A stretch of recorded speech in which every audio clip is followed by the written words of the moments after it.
Mesdames et messieurs, bonjour et bienvenue à notre édition d'aujourd'hui de Midi au Caire pour ce samedi, le 10 juin 2023. Nous commençons tout de suite avec cette information. Le président Abdel Fattah el-Sisi a effectué ce matin une visite d'inspection au siège de l'Académie militaire. C'est ce qu'a déclaré le porte-parole de la présidence, le conseiller Ahmad Fahmi. Le président el-Sisi avait regagné hier le Caire à la suite d'une tournée africaine qu'il a conduit en Angola, en Zambie et au Mozambique. Au Mozambique, dernière étape de la tournée africaine, le président el-Sisi s'est entretenu avec le président mozambicain Filipe Nyusi sur les perspectives de coopération entre les deux pays en vue de faire un bond au niveau des relations bilatérales. Les deux chefs d'État ont d'eux-mêmes tenu une conférence de presse conjointe et pour plus de détails, voici un compte rendu signé Rim Samir et Shrif Boussela.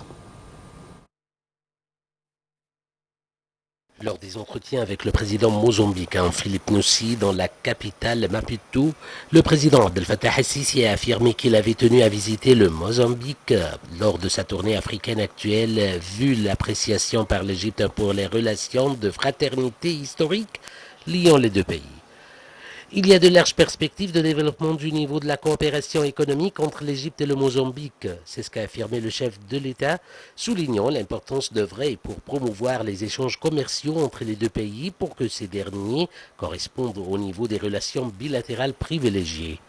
M. el-Sisi a également abordé l'attachement réciproque à renforcer la présence des entreprises égyptiennes opérant au Mozambique et à encourager de nouvelles entreprises à y investir, notamment dans les domaines du développement des infrastructures, de l'agriculture, de la pisciculture et de la santé. Notons que l'Égypte tient à continuer à présenter les différents aspects de soutien et à renforcer les capacités dans les divers domaines civils et militaires. Lors d'une conférence de presse conjointe avec son homologue mozambicain, Filipe Nyusi, le président Abdel Fattah el-Sisi a affirmé l'importance de développer les relations entre l'Égypte et le Mozambique dans divers domaines. M. el-Sisi a ajouté que l'activation des travaux du comité mixte égypto-mozambicain avait donné un grand élan à la coopération bilatérale dans les différents domaines, les investissements, les échanges commerciaux, les questions d'infrastructure et de l'échange d'expériences entre les deux pays. Le chef de l'État a précisé que l'Égypte pourrait fournir le soutien et la formation nécessaires pour lutter contre les crimes d'enlèvement et les sujets liés au terrorisme. L'Égypte n'a pas combattu le terrorisme par la sécurité seulement, mais elle a aussi tenu à la construction et au développement qui constitue l'un des facteurs de la lutte antiterroriste. C'est ce qu'a dit M. el-Sisi. Il a indiqué que l'Égypte pourrait participer à la correction du discours religieux par le biais de l'institution d'Al-Azhar, à travers la formation des imams ou l'envoi des oulémas d'Al-Azhar au Mozambique.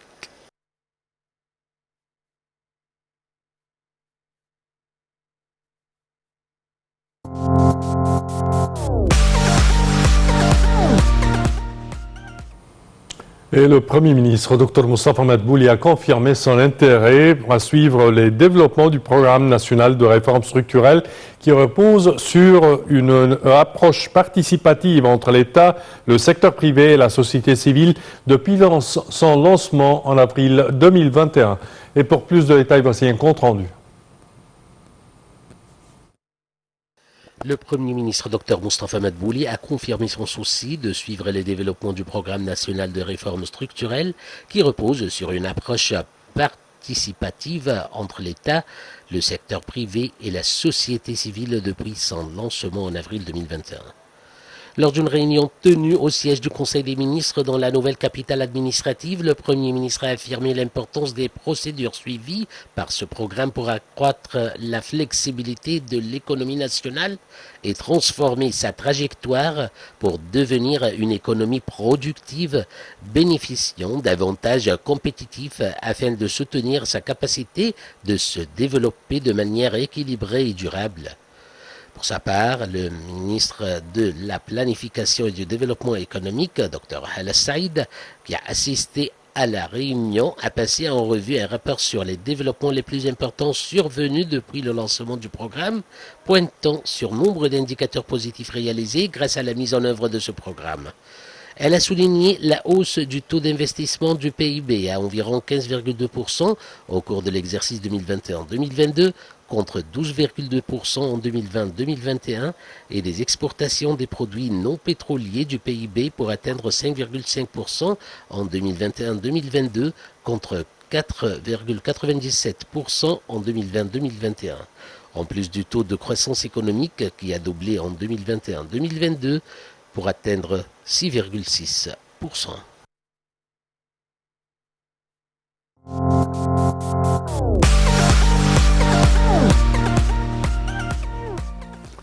Et le ministère de l'Intérieur a poursuivi les activités de la troisième phase de l'initiative Kulluna Wahed Ma'ak fi Kull Makan, où nous sommes tous un partout avec vous. Alors cela s'inscrit dans le cadre de la volonté du ministère de l'Intérieur de soutenir les familles égyptiennes dans les zones les plus nécessiteuses, ainsi que les femmes responsables de famille. Cette initiative vise à distribuer des aides pour ces familles se répandent et a été distribuée dans 5 gouvernorats dans le but d'offrir une vie décente aux citoyens.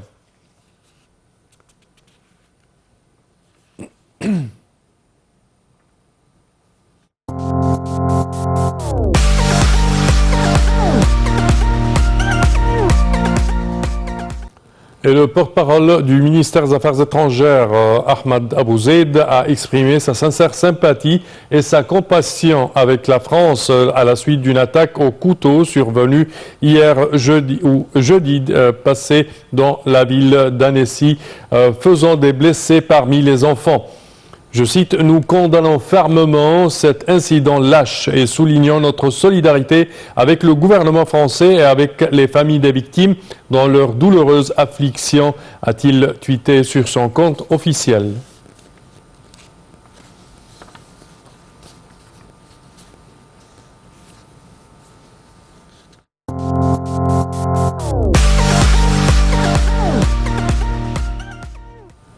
Et le ministre de la Santé et de la Population, Dr Khaled Abdelghaffar, s'est entretenu en marge de la conférence et l'exposition africaine sur la santé Africa Health ExCon 2023, tenue au Caire avec la vice-ministre malawienne de la Santé, Halima Daoud, du renforcement de la coopération conjointe. Dr Abdelghaffar a affirmé la disposition de l'Égypte à accueillir dans ses hôpitaux des délégations médicaux du Malawi pour les former dans nombre de spécialisations, notamment la diagnostic et le traitement des tumeurs.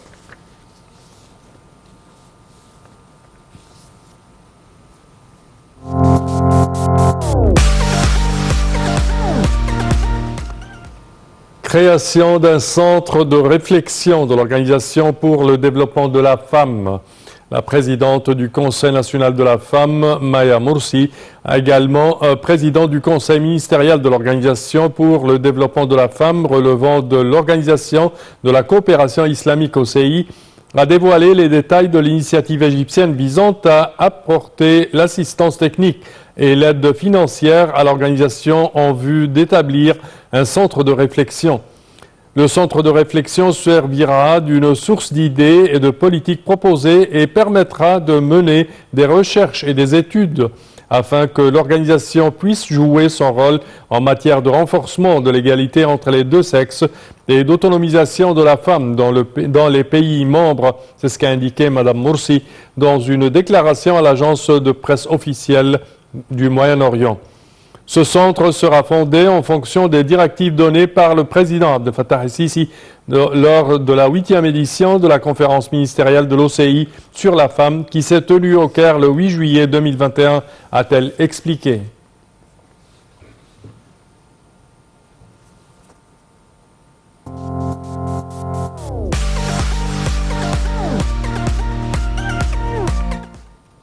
Et l'Égypte annonce la tenue et l'organisation en mai 2024 de l'Egypt Air Show 2024. Alors les forces de l'air, les forces égyptiennes de l'air ont annoncé l'organisation en mai 2024 de la première édition du Salon international d'Égypte de l'aéronautique et de l'espace, Egypt Air Show 2024, à l'aéroport international d'Al Alamein. Dans une conférence de presse, le commandant des forces de l'air, Mahmoud Fouad Abdelgawad, a affirmé que l'Égypte souhaitait accueillir les principaux acteurs du monde dans le domaine des industries défensives, militaires et aériennes, de la technologie spatiale et de l'aéronautique. Le salon, a-t-il déclaré, vise à ouvrir de nouveaux horizons de coopération entre l'Égypte et les pays du monde dans tout ce qui a rapport à l'industrie de l'aviation militaire et commerciale, ainsi que dans le domaine de la technologie spatiale. Le ministre de l'Aviation civile, Mohamed Abbas Helmi, a pour sa part indiqué que cet événement était une bonne opportunité pour jeter les passerelles de la coopération et suivre les nouveautés dans de nombreux domaines.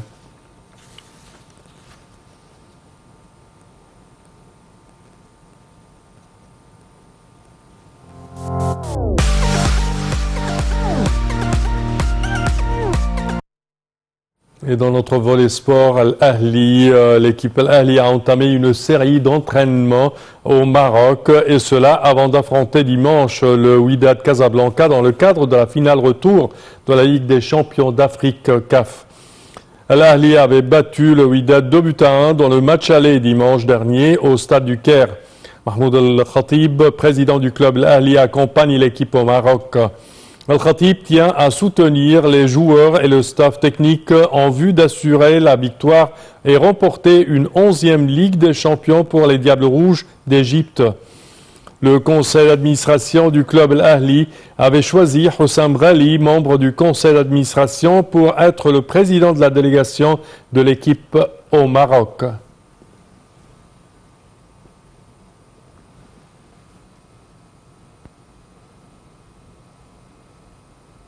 Et de notre part, nous souhaitons une bonne chance au club égyptien Al-Ahli. Et ceci conclut, chers téléspectateurs, notre édition d'aujourd'hui de Midi au Caire. Je vous remercie de votre attention et je vous donne demain rendez-vous avec une nouvelle édition. Au revoir.